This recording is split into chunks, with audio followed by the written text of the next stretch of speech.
There are plenty of commercials where Smokey Bear tells us only you can prevent wildfires. The count of how many acres have been lost and burned due to wildfires so far in the United States reads 35,695,023, and climbing within seconds. This proves how much of a risk wildfires are for many people whose homes and lives are in jeopardy of being in the path of a wildfire.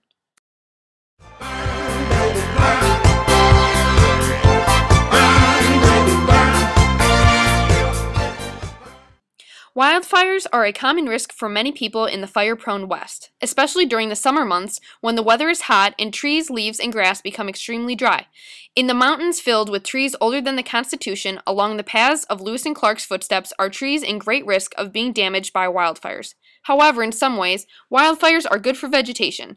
Wildfires are important to the Earth's carbon cycle because they restore carbon removed from the atmosphere by plants that use carbon dioxide to produce organic matter through photosynthesis. Fire triggers the release of seeds, stimulate flowering, and increase soil nutrients.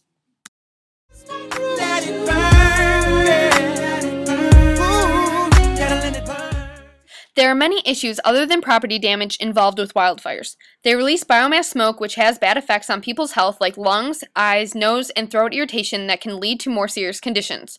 The smoke that rises can cause accidents on nearby highways due to poor visibility. Forest fires can disturb the ecosystem that can affect the climate. Furthermore, it can harm the lives of wildlife, buildings, crops, and the fertility of soil. Wildfires can harm bodies of water by changing its taste and increase the growth of bacteria and pathogens. Somebody call 911. Shawty fire burning on the dance floor. Not only is the fire a risk, but so is the smoke it produces. The national media stations give daily air quality indexes. This provides you with the 5 most common ambient air pollutants that are regulated under the Clear Air Act. This tells the public how clear or polluted the air is and how to avoid potential associated health effects. Evacuation is a common policy if the fire gets within range of communities. The local news and radio stations keep up to date about evacuations and smoke risks.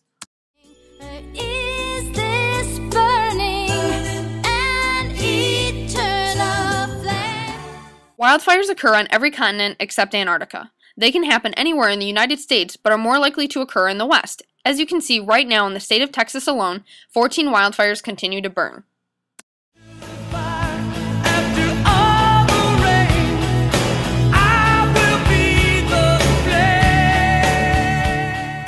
This table is taken from the Incident Information online system that updates continuously. The data on this table was taken on June 28, 2011 at approximately 3 p.m.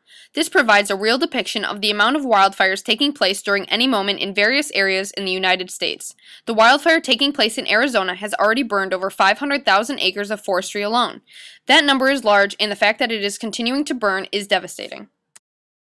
Fire inside.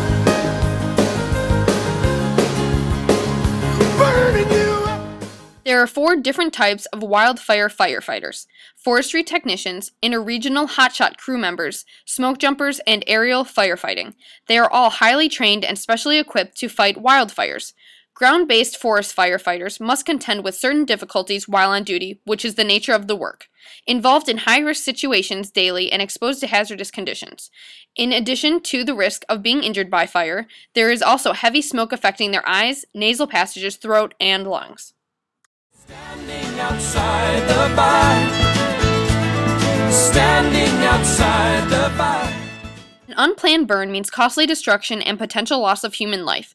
The causes of wildfires are mainly climate change and human activities. Some other causes are lightning, campfires, arson, and debris burn.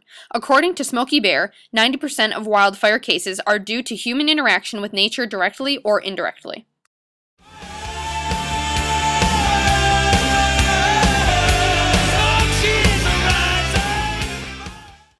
There are ways to help prevent wildfires on an individual level, like reporting hazardous conditions, follow regulations when building campfires, or smoke only in clearings. Practicing fire safety and simple cleanup tasks is a good way to prevent the spread of wildfires. The roof is on fire! The National Wildlife Coordinating Group offers a series of guides to provide local organizations with wildfire prevention techniques which will reduce unwanted fire ignitions, damages to property and natural resources, and reduce the risk of exposure of wildfires to firefighters as well as the public. The manuals they created get used for school programs, event management, recreation area fire prevention, and several other occasions. And it makes a fiery ring. A recent and ongoing example of a wildfire in the United States is the second largest Arizona fire in history. Evacuations not only happening in Arizona but also in New Mexico. According to Reuters, as of June 8th, 5,000 people have been evacuated from their homes. The fire has now been burning a full month. Luckily, the damages have been minimal with no reported injuries. An unattended campfire is suspected to be at fault for the start of the fire. High winds have made it extremely difficult to contain and is helping spread the fire more rapidly. So far, over 500,000 acres have been burned due to this avoidable accident. An eternal flame.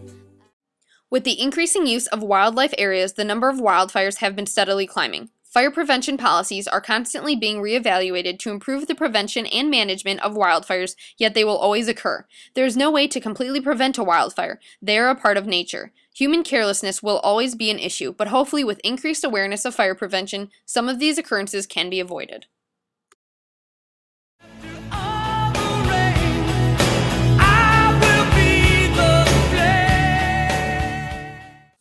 Wildfires can be extremely costly. Extinguishing a large wildfire accounts for only a fraction of the total costs associated with a wildfire event. A full accounting considers long-term and complex costs, including impacts to watersheds, ecosystems, infrastructure, businesses, individuals, and the local and national economy. For example, the Los Angeles Times reported in December 2008 that California wildfire suppression costs for that year had exceeded $1 billion.